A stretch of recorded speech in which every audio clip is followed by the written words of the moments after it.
Hey everybody, good morning. It's Ryan Hillard with Thrive Mortgage, NMLS 1226157. I have to say that every week, and it's a good thing I remember it. I'm really excited today. I'm here with Amanda Fein, who is fantastic and maybe one of the most energetic people I know. Which maybe, and you're going to see why. And so it's just going to be a really fun conversation. And what I'm really excited about is that we've known each other for a couple of years now. Hey, Carrie. We've known each other for a couple of years now, and just the energy that you bring to everything is amazing. So I think that's what everybody's gonna see. And before we kind of dig into some of those things, there's when I introduce you to people, I don't think I've ever told you this. So when I introduce you to people, there's a way that if I have to say one thing about you that captures everything about who you are. There was a time when we were getting coffee together, maybe a year ago or so in coffee, and you gave me a hug, like you greet everyone with a hug. And I said, this is my Uncle Terry. I said, you are fantastic, a fantastic hugger. Aw, thanks. Do you know what your response was? No. You said, because I love hugs. I do love hugs. Yeah, and it shows. And so, but I think that's also like what you do of like, you bring to the table with your clients of, I love taking care of people. And it shows immediately. Thank you. You build rapport really quickly with people, and so I think that's one of the reasons that is why you're successful, because you're able to build that rapport quickly. Because I'm a hugger. Because you're a hugger. Yeah. So there you go. Rule number one for everybody: yes. Be a hugger. So enough about me talking. Why don't let's tell us a little bit about yourself, a little bit about your background, and how you got into real estate. Sure. So I'm Amanda Fein. I've been in real estate for a couple years now, coming on 2 years. Was a commercial banker, community banker for 20 years, all in the Denver market, which was amazing. I'll always love being a banker, but decided I really wanted to make a change. And it was my choice, and decided what in the world would I do in this big wide world. And at first I was like, holy moly, real estate. There's a bazillion of us, and I fell in love with the industry. Great partners like you, other real estate agents. I thought it was a really collaborative market, and I got really excited about it. Was there something when you were a banker that was it burnout or just, Not burnout, because I have a really high energy level. Right. It was more, I was probably, if I'm real honest with myself, a mini midlife crisis. Okay. I was sitting at a desk, had a fancy title, fancy salary, just everything was good. And then I was like, is it going to be the next 30 years of my life, or should I do something different for the next 30 years of my life? And then I started that exploration process, and I was like, I can't do this. I'm going to be stuck at this desk for another 30 years. And that's one of the things that we've talked about in the past, because I come from a similar background of having been a banker and worked in commercial real estate finance for banks for 15 years.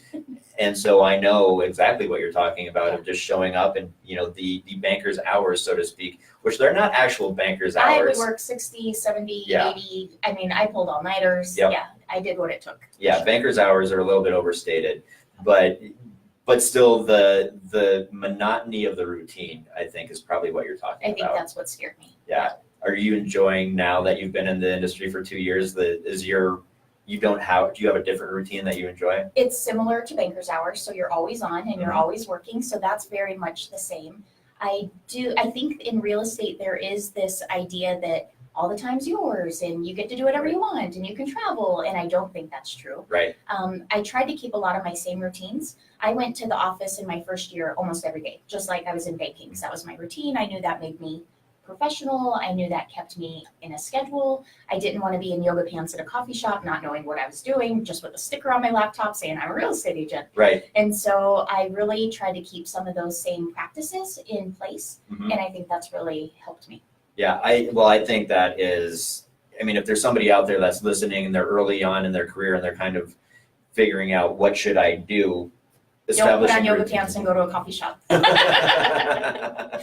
Establishing routine, though, is really the I get up and get dressed every day, whether I go to the office or not, because I am learning how to be more efficient with my time and just thinking I have to sit at a desk. Yeah. But I get up, I get ready, I make phone calls, I get in the car, and I at least go somewhere every single day. to just make sure I'm working. Do you use something like a planner or like do you look at your day on a daily basis? Every on day. how I'm gonna... Yeah, I'm really an Outlook calendar kind of person. Okay. Gmail.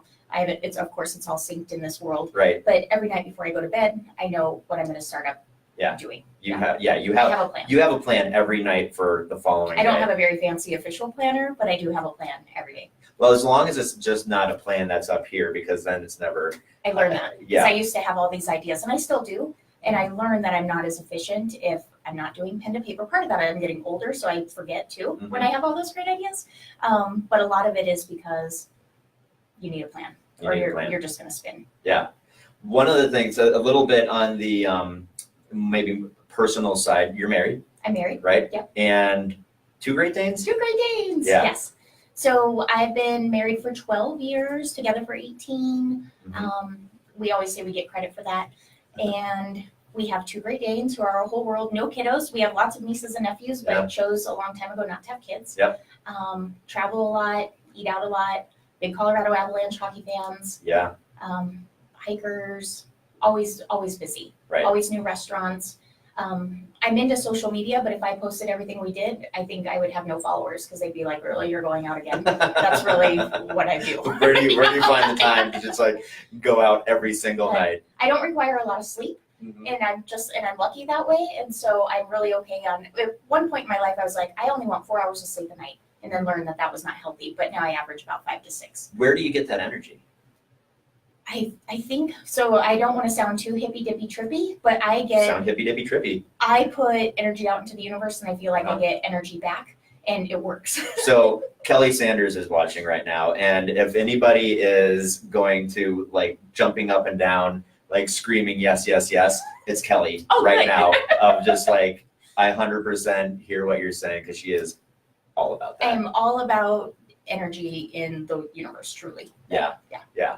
And I think that's And I important. do like coffee. I mean, I'd lie if I didn't like coffee, but I'm not a 6-cup coffee person. I'm usually 1 to 2 cups a day, and I'm good to go. Right. Yeah. That's fine. That's I love fair. the idea of coffee.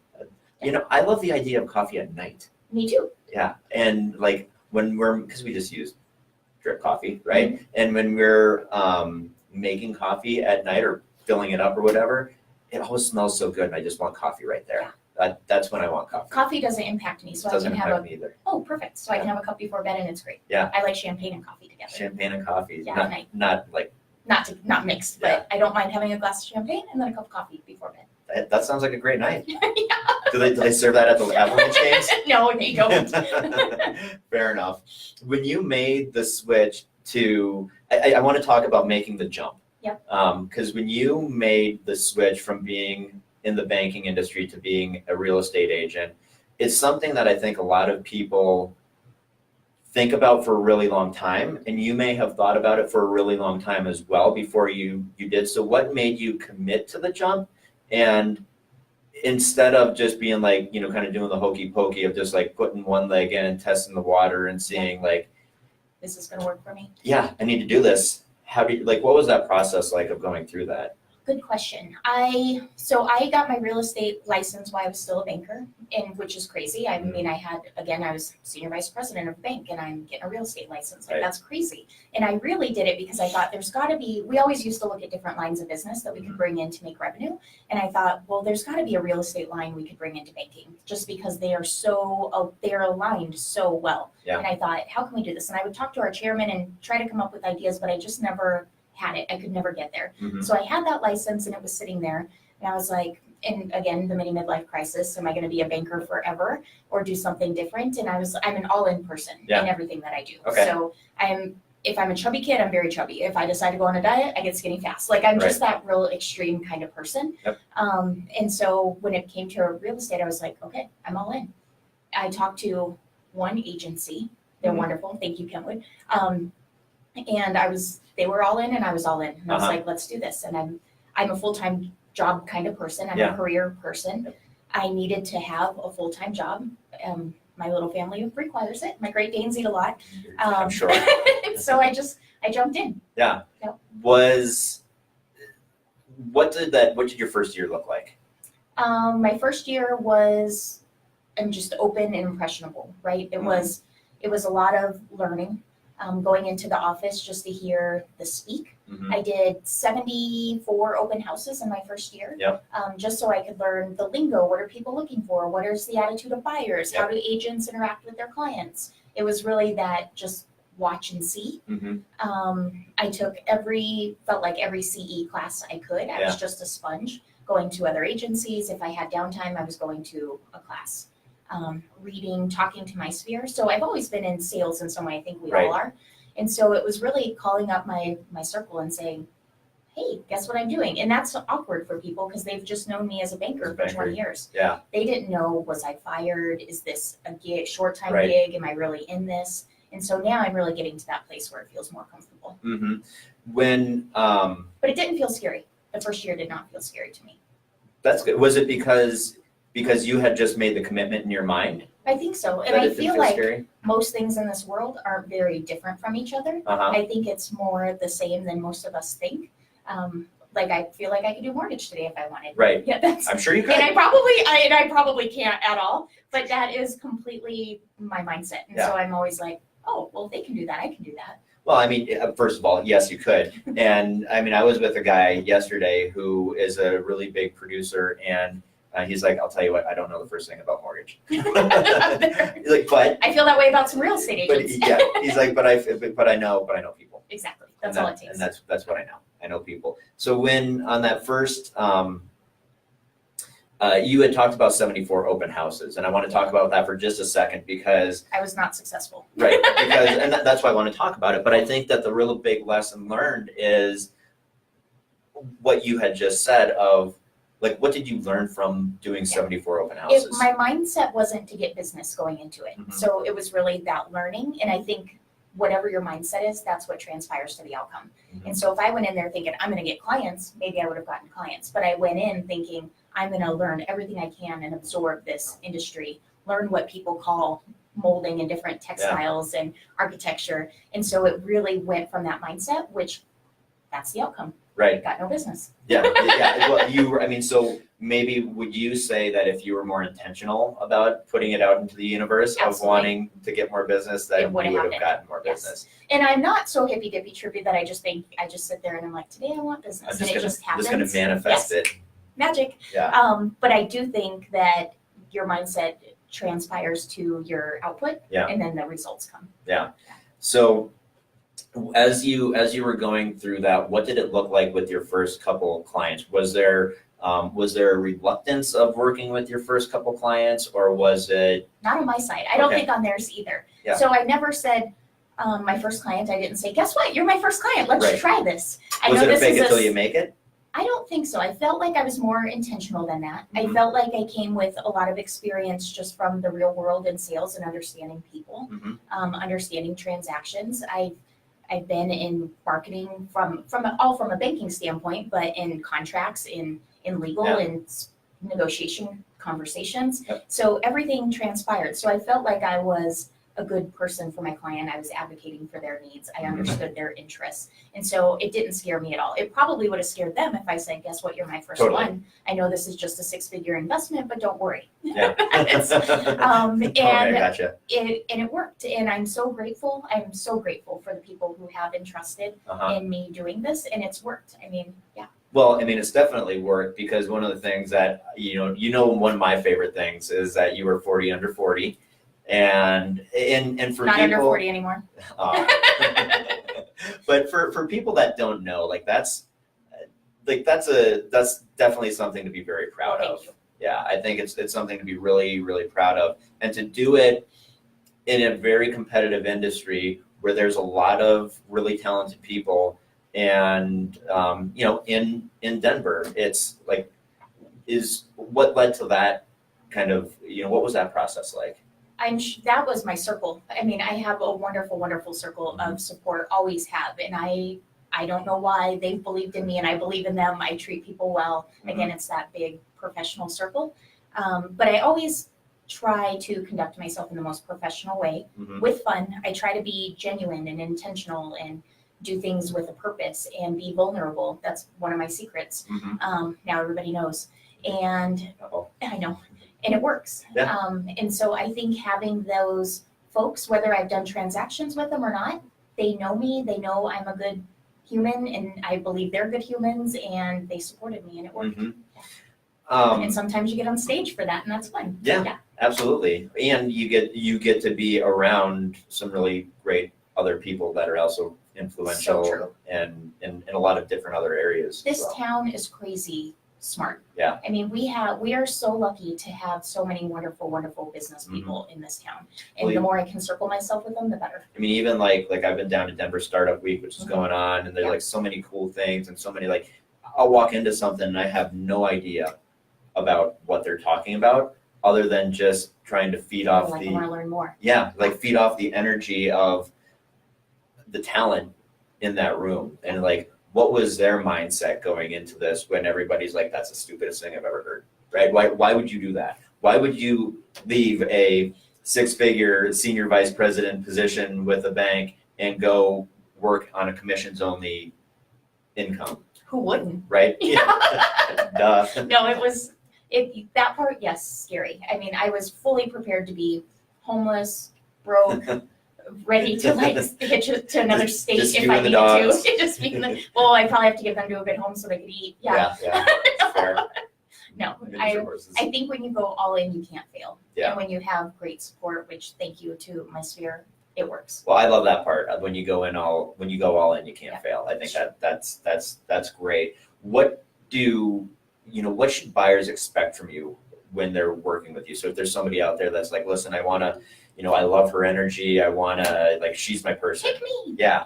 What should they expect from you to either prepare them for the process of buying a home or walking them through the process of buying a home? One thing that I like about my process is I don't go step by step and manage their process. Mm-hmm. I manage to their expectations, but I don't treat them like a transaction, and that's the same for every single client. Mm-hmm. I feel like I'm a good listener, so we always have the sit-down meeting and talk about needs beginning to end. Right. I want to know them as a human, what gets them excited, Yeah. What are they looking to make a house into a home, and that's anywhere from first-time home buyers to luxury home buyers, because it's different. Yeah. Some people are looking for a transaction, some are investors, some it's their first time and they're scared to death.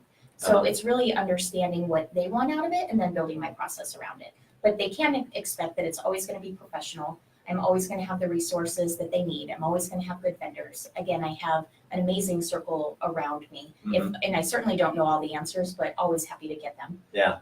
So it's and they should have fun. Is there something different on someone that's going to be listing their home?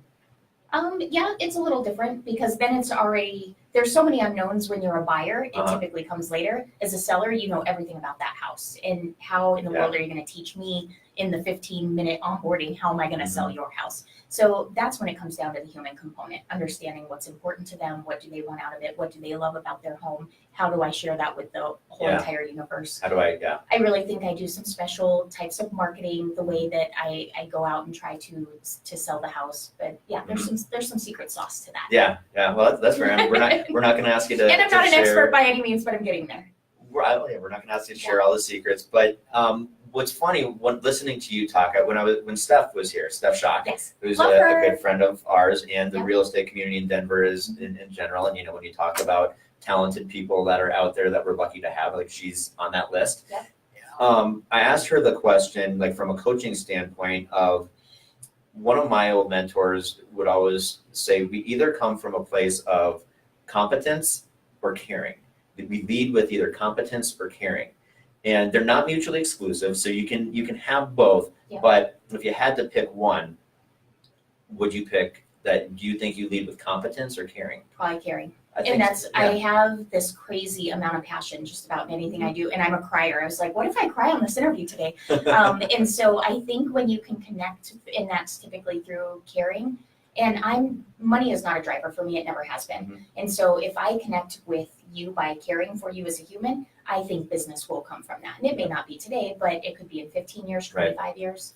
So the interesting point of that is that Steph said, she's like, I would lead with competence. I would pick competence every time. Mm-hmm. I'm putting a little bit of words in her mouth. Sure. But so it's just, and because I know people like you that I'm not saying you're incompetent, which is Thank you. the farthest thing from the truth, but the caring is so overwhelming that you can't help but lead with the caring It's aspect true. of it. And I don't do it motherly again, it's back to that professionalism, and I do portray myself as a business person and hope to act that way. Yeah. And so I think there is a level of that competency that comes with that. Totally. But I do feel like one of my special sauce, and there is no secrets, the more we collaborate, the better. Mhm. I do feel that. So I feel like you're right, I lead with caring.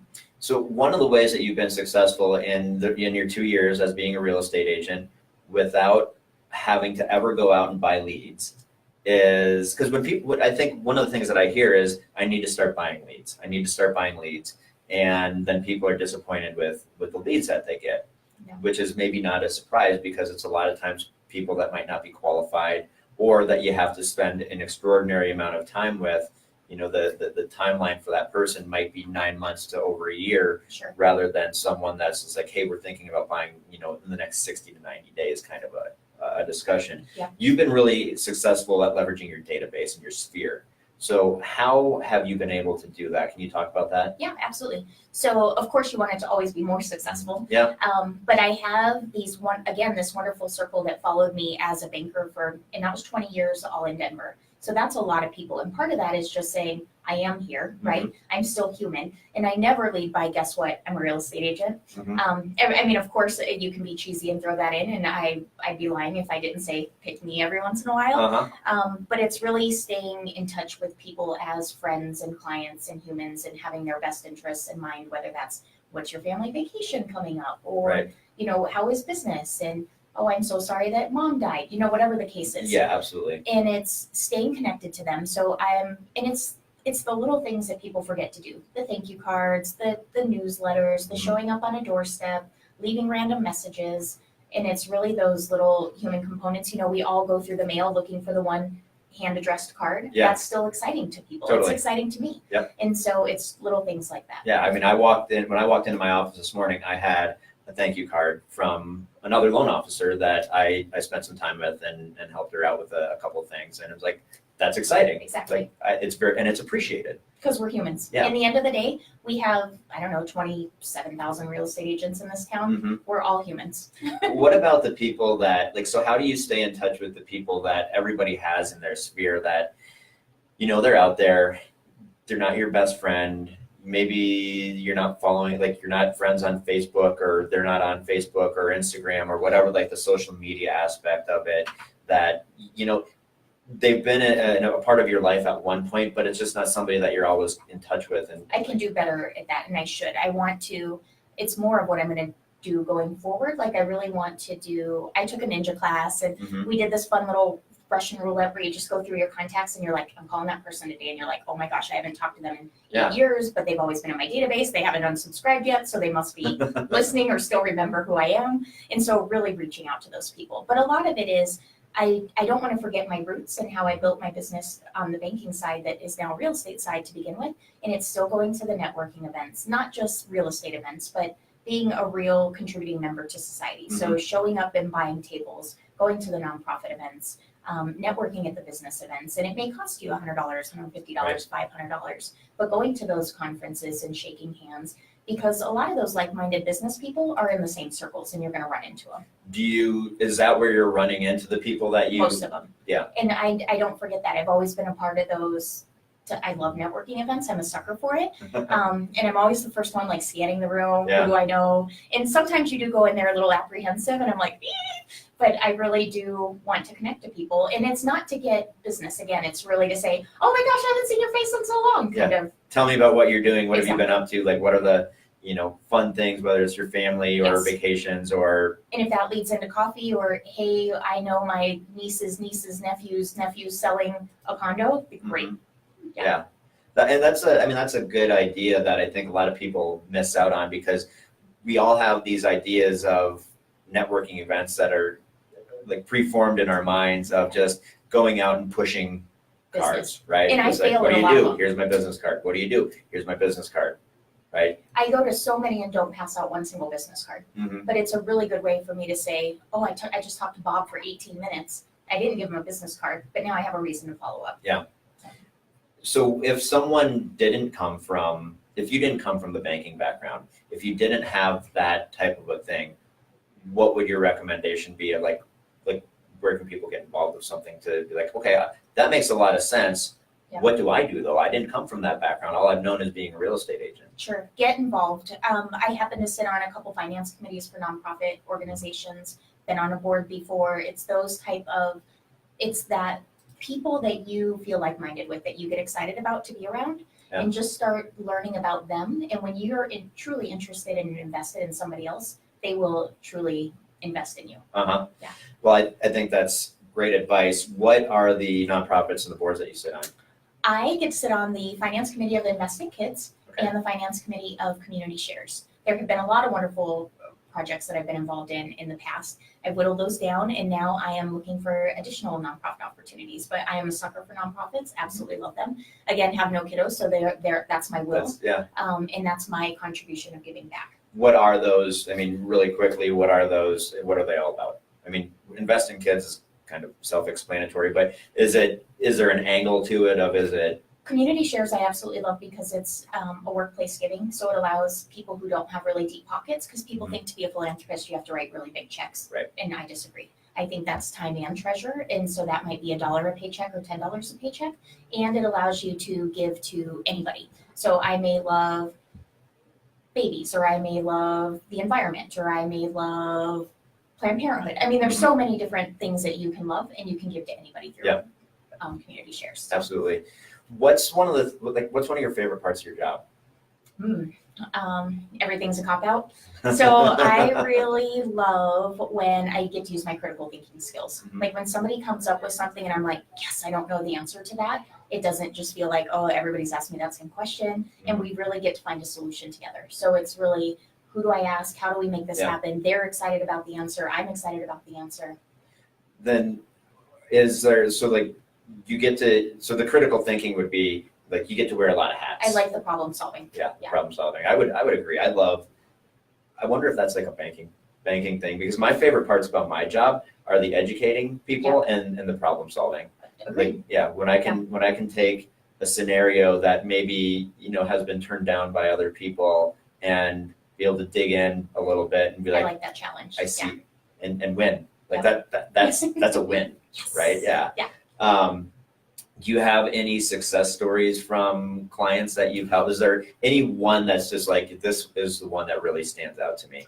Of course, they've all been really wonderful. Uh-huh. And it is really exciting. I mean, a success story is different for every client because they're always looking for different things. When I first got into the business, I thought, well, why doesn't everybody like what I like? I just figured everyone wants the same exact house I have the same style.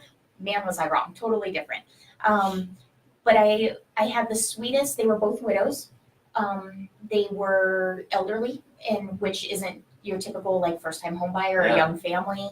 And they found each other on online dating, which I thought was unbelievable. That's cute. Yes. I found my husband before online dating existed, so I thought that was amazing. And they wanted to build a house together. So they were able to sell both their houses. We found them the most amazing house, and they were so excited. Yeah. And he was in his 80s and said, I was like, are you interested in a ranch? Typical real estate question. And he's like, oh no, when you stop doing stairs, it's when you die. He's like, I want a 2-story. And I was like, this is the sweetest story. I love this guy. And we were able to do it. Yeah, it was awesome. Well, it's funny because one of my favorite clients or favorite success stories as well was an elderly woman. She was 78, I believe. And, she had been in the same place for 23 years. She was on fixed income, and the rents were rising higher than what she would be able to afford. I think I've told this story before, but long story short, you're never too old to buy a home, whether it's your first home or whatever. And closing on her, like,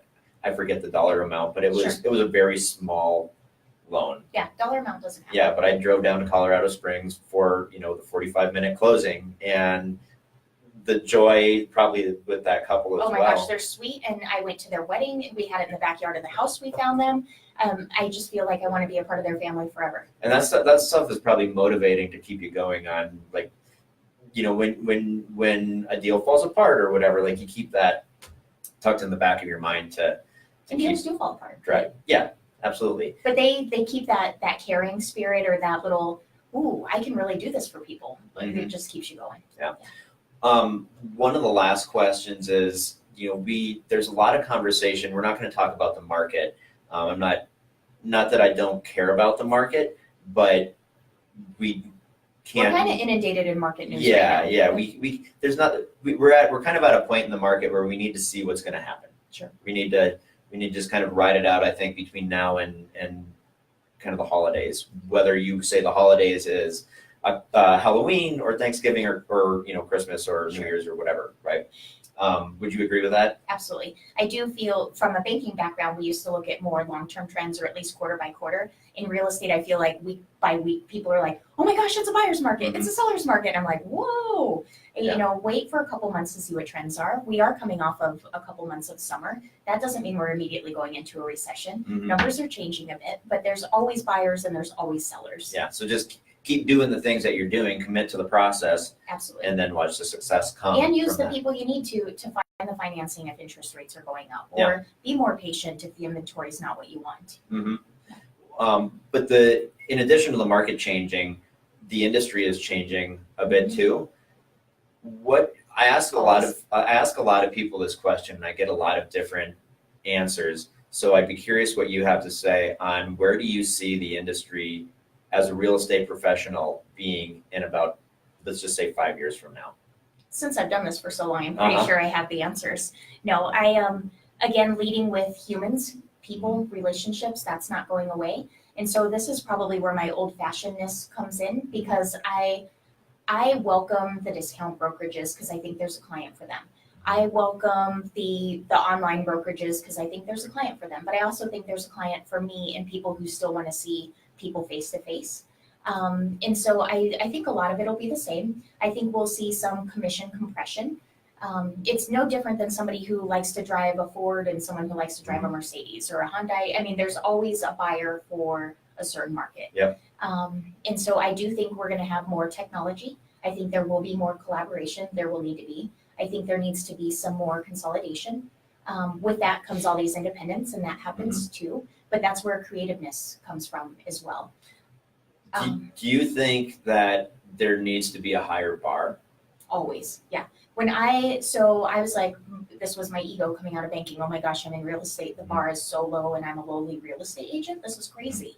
And in the back of my mind, I'm like, I really want my face on a bus bench.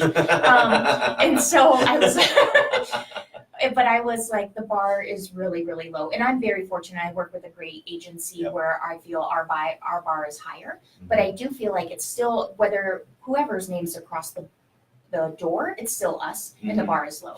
I've seen people be extremely unprofessional. I've seen on the other sides of transactions where there's zero communication or poor communication. And I think you have to remember how to do business, even if you've been in it forever and ever and ever. Always re-examine how you're doing business. Don't go bullet by bullet or your system, because people are different and they need to be treated differently. But the bar is low, and I'm really hoping to raise that. Yeah. Well, I love that. I agree too. I mean, I really come from a place where I think if we're going to be telling people that this is the biggest investment, the biggest financial decision that they can make in their life, then we need to treat it as such. It's a big deal. And coming from a place of education, and coming from a place of like, what are your best options? One of the questions that we always get is, okay, what's your interest rate, right? Well, I can show you that the best rate with the wrong strategy is going to cost you more. Sure. I can put numbers behind that and show that Very to similar in real estate. Yeah, and so there just needs to be a little bit of a higher bar in order to get there. So lead with value, not price, is typically my motto, or the way that I do it. And again, that model doesn't work for everybody, but that works for me, where I know it's going to be a more successful transaction than trying to do it otherwise. Yeah. Well, I think that's perfect, and I think that that's where we're going to wrap it up. But do you have anything, any parting words or any advice to anybody, or just anything else that you'd like to add? Do what you love, live where you love, and just be genuine, authentic, be yourselves, surround yourself with good people, be vulnerable, and we'll all be successful together. Love it. All right. Thanks, Amanda. Thank you. Have a great day, everyone. Have a great weekend. Have a good weekend.